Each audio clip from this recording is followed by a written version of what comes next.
दोस्तों, बिटकॉइन को कौन नहीं जानता। आपने भी इसे जरूर कहीं ना कहीं तो जरूर देखा होगा। बहुत सारे लोग इसमें इन्वेस्ट भी करते हैं। लेकिन दोस्तों, इसमें इन्वेस्ट करने से पहले आपको यह पता होना चाहिए कि एक्चुअली में ये बिटकॉइन क्या है। क्या इसमें इन्वेस्ट करना चाहिए? इसमें इन्वेस्ट करना क्या हमारे लिए फायदेमंद होगा या नहीं होगा?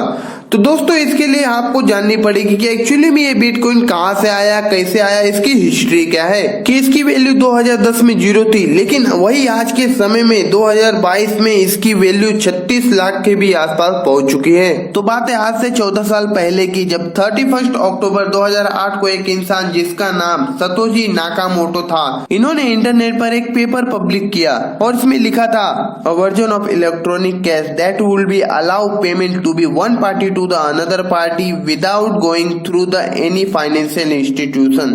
यानी कि बिटकॉइन यह एक क्रिप्टो करेंसी है और क्रिप्टो करेंसी यह एक डिजिटल एसेट है जिसके ऊपर कोई भी इंस्टीट्यूट या फिर कोई भी फाइनेंशियल इंस्टीट्यूट का कंट्रोल नहीं होता।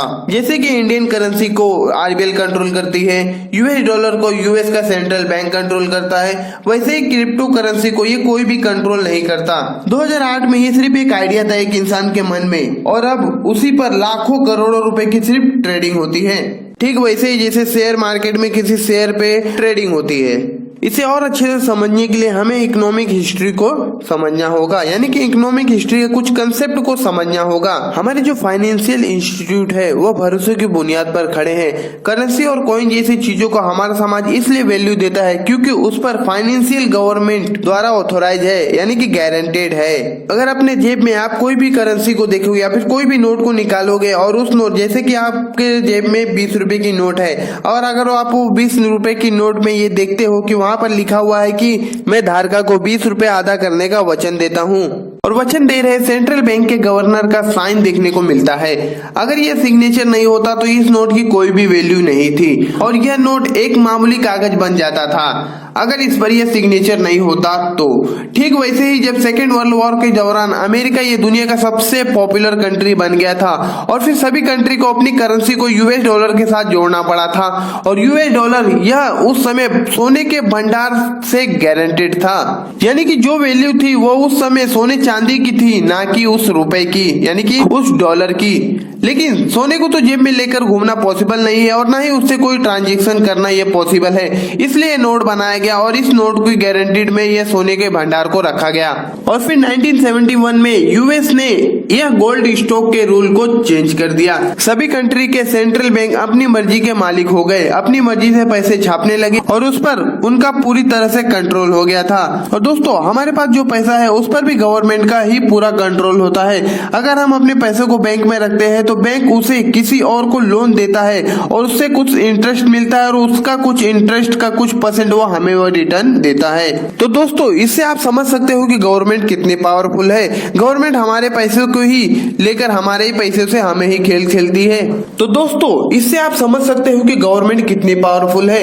कभी कभी हमारे पैसे बैंक भी गायब कर देता है और हमें कंगाल बना देता है। हम जब अपने पैसे को बैंक में रखते हैं तो हम अपने पैसे से बैंक को खिलवाड़ करने की उसे परमिशन दे देते हैं। वो हमारे पैसों को कहीं और किसी को लोन देता है, फिर उससे हाई इंटरेस्ट चार्ज करता है और हमें कुछ परसेंट उस इंटरेस्ट का दे देता है। लेकिन इसमें भी बहुत सारे स्कैम हुए हैं, बहुत सारे फ्रॉड होते हैं जिससे हमारा पैसा गुम होने का खतरा होता है। इससे आम आदमी का फाइनेंशियल फ्यूचर खतरे में आ गया है। आजकल जो लोग क्रिप्टो करेंसी के फेवर में है, एक बड़ा रीजन ये भी हो सकता है कि वो नहीं चाहते कि सरकार या फिर कोई भी फाइनेंशियल इंस्टीट्यूट के पास इतना ज्यादा कंट्रोल हो, वो भी हमारे पैसों का।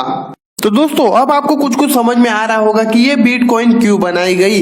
बिटकॉइन यह एक अल्टरनेटिव फाइनेंशियल सिस्टम है जो कि एक सॉफ्टवेयर पर आधारित है और थर्ड पार्टी के कंट्रोल से बाहर। इन सभी क्रिप्टो करेंसी में बिटकॉइन ये सबसे पहले आया था, फिर उसके बाद बाकी क्रिप्टो करेंसी आने लगी, जैसे कि रिपल, इथेरियम, डॉजकॉइन जैसे ही 4,000 से भी ज्यादा क्रिप्टो कॉइन अवेलेबल है इंटरनेट पर और उसमें बहुत सारे लोग इन्वेस्टमेंट भी करते हैं। लेकिन उन सब में सबसे फेमस और सबसे पावरफुल यह बिटकॉइन ही है। दोस्तों, अब हम देखते हैं कि यह क्रिप्टो करेंसी एक्चुअली में काम कैसे करती है। तो दोस्तों, पहले एकदम बेसिक से समझते हैं। सारे बिटकॉइन का एक पब्लिक भौतिक खाता होता है जिसे लेजर कहा जाता है। और यानी कि ये एक प्रकार का एक अकाउंट है जो कि डिजिटल फॉर्म में कहीं पर एक सिस्टम में रखा हुआ है, जो कि एक खाता है। उसकी हर एक कॉपी हर एक सिस्टम पर होती है जो कि बिटकॉइन नेटवर्क का एक हिस्सा होता है। जो भी ये सिस्टम चलाता है उसे माइनर कहते हैं और इनका काम होता है कि ट्रांजैक्शन को वेरीफाई करना। अगर ए को एक बिटकॉइन बी को बेचना है, माइनर ये वेरीफाई करेगा कि क्या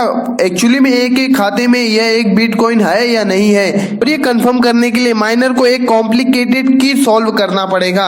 और यह एक बिटकॉइन हर एक बिटकॉइन के ट्रांजैक्शन में यह एक यूनिक की होता है जिसे माइनर ही सॉल्व करता है। और ये की एक इक्वेशन के रूप में होता है जिसे सॉल्व करना बहुत ही कॉम्प्लिकेटेड होता है, जिसके लिए बड़े बड़े एडवांस पावर प्रोसेसिंग सिस्टम का यूज होता है और इसकी जरूरत पड़ती है, जिसे माइनर ही ज्यादातर यूज करते हैं। और इसे ही यूज करके ये माइनर बड़े बड़े इक्वेशन को सॉल्व करते हैं। और एक बार ये सॉल्व हो गया तो उस की को नेटवर्क के दूसरे कंप्यूटर में कंफर्म करते हैं और ये ट्रांजैक्शन चेन में ऐड हो जाता है। और ये सब जुड़ के एक ब्लॉक बनाती है जिसे ब्लॉकचेन कहते हैं। लेकिन माइनर आखिर क्यों करते हैं ये काम और इन्हें क्या मिलता है ये सब काम करके? तो दोस्तों इन्हें मिलता है इनाम के रूप में बिटकॉइन, जिसे कि प्रूफ ऑफ वर्क भी कहते हैं। यानी माइनर को अपने काम को दिखाना पड़ता है कि मैं इस की को सॉल्व करने में मैंने इतना काम किया है, जिसके वजह से जब वो की सॉल्व होता है तब उन्हें एक बिटकॉइन रिवॉर्ड के रूप में दिया जाता है। अब बात आती है इसे कैसे यूज करें और इसका क्या फीचर है,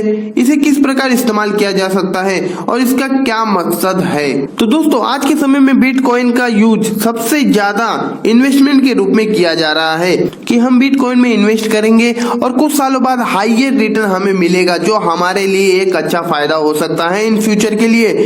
ठीक वैसे ही जैसे हम गोल्ड यानी कि सोना हम लोग खरीद के अपने घर में रखते हैं और जैसे ही उसकी प्राइस ऊपर हो जाती है यानी कि कुछ समय बाद उसकी वैल्यू जब बढ़ जाती है तब हम उसे बेच देते हैं, जिससे हमें एक हाईयर रिटर्न ऑफ इंटरेस्ट मिलता है। ठीक इसी कंसेप्ट पे ये बिटकॉइन भी काम करता है, इसलिए बिटकॉइन को डिजिटल गोल्ड भी कहा जाता है। और आपने ध्यान दिया होगा कि ये बिटकॉइन ये हमेशा गोल्ड कलर में ही होता है, इसीलिए होता है क्योंकि इसे एक डिजिटल गोल्ड कहा जाता है। लेकिन कुछ लोग इसे गलत भी बताते हैं कि ये किस प्रकार का इन्वेस्टमेंट हो सकता है, क्योंकि ये तो एग्जिस्ट ही नहीं करता, जैसे कि गोल्ड या फिर कोई घर या फिर कोई कार जो कि फिजिकल रूप में अवेलेबल है। लेकिन ये तो एकदम वर्चुअली रूप में अवेलेबल है, ये तो डिजिटल रूप में है, ये तो कुछ एग्जिस्ट ही नहीं करता है, इसकी तो खुद की वैल्यू भी नहीं है। जैसे कि आप इस बिटकॉइन से किसी और चीज को नहीं खरीद सकते और हमारे समाज में ये अभी भी एक मीडियम ऑफ एक्सचेंज का एक जरिया नहीं है, जैसे कि रुपीस या फिर कोई और करेंसी है। हो सकता है शायद ये फ्यूचर में ये मीडियम ऑफ एक्सचेंज का एक जरिया हो सकता है, लेकिन फ्यूचर किसने देखा है। लेकिन दोस्तों शायद ये हो सकता है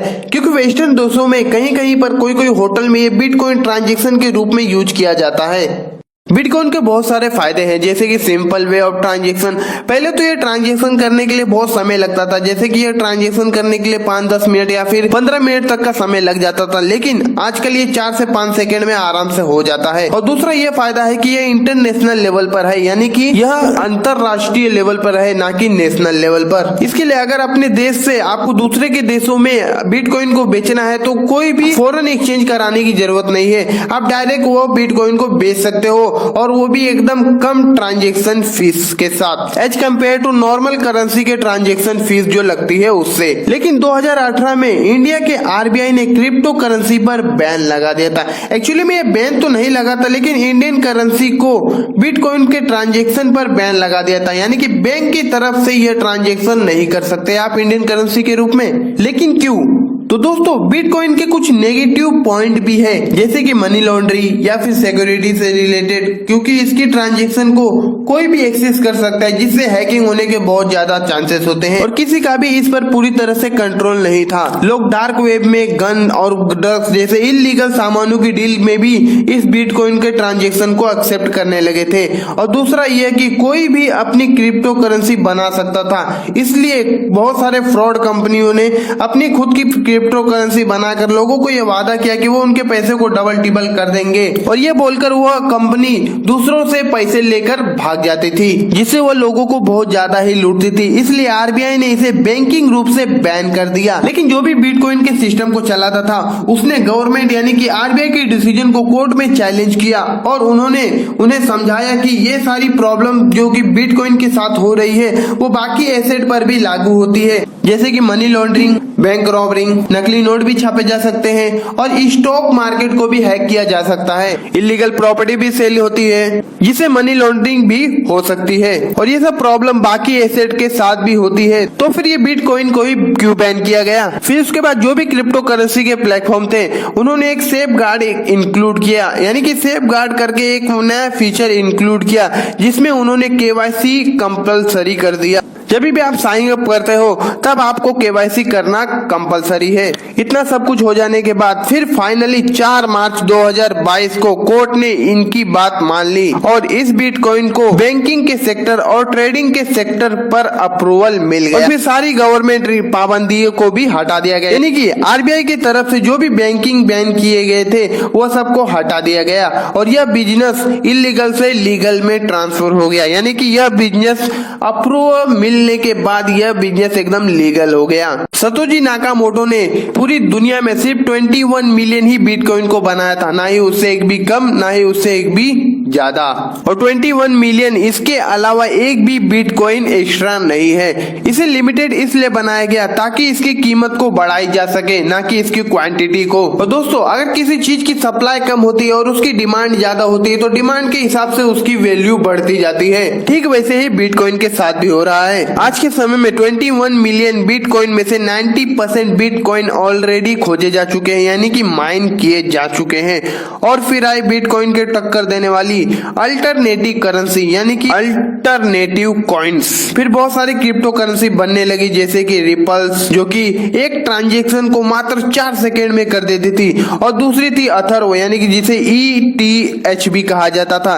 इसमें अनलिमिटेड क्वांटिटी थी, यानी कि इसकी जो अनलिमिटेड कॉइन्स थे इसमें, और हर साल यह कॉइन 18 मिलियंस नए मार्केट में आने लगे थे। और जो इससे बनाया था, यानी कि अथर्व को जिसने बनाया था उसने इसे इसीलिए बनाया था क्योंकि बिटकॉइन की लिमिटेड क्वांटिटी जबकि अथर्व की अनलिमिटेड क्वांटिटी है, और इन सब कॉइन को बिटकॉइन की कमियों को पूरा करने के लिए ही बनाया गया था। तो दोस्तों ये थी क्रिप्टो करेंसी की हिस्ट्री, यानी कि बहुत सारी क्रिप्टो करेंसी दुनिया में अवेलेबल है और उस पर इन्वेस्ट करना उतना ही रिस्की है और उतना ही ज्यादा प्रॉफिट है। कहते हैं ना, जहाँ पे ज्यादा प्रॉफिट होता है उधर ही ज्यादा रिस्क होता है, क्योंकि रिस्क है तो इश्क है भाई। उसी प्रकार जितना ज्यादा रिस्क है उतना ज्यादा रिटर्न ऑफ इंटरेस्ट भी है। और बिटकॉइन में इन्वेस्ट करने के लिए बहुत सारे प्लेटफॉर्म पूरी दुनिया में अवेलेबल हैं, जिसकी मदद से आप बिटकॉइन पर इन्वेस्ट कर सकते हो, यानी कि ट्रेड कर सकते हो, और ये लीगल भी है दोस्तों। तो दोस्तों अगर ये वीडियो पसंद आया हो तो वीडियोस को लाइक कर देना और चैनल पे नए हो तो चैनल को सब्सक्राइब कर देना। चलिए चलते हैं, मिलते हैं नेक्स्ट वीडियोस में।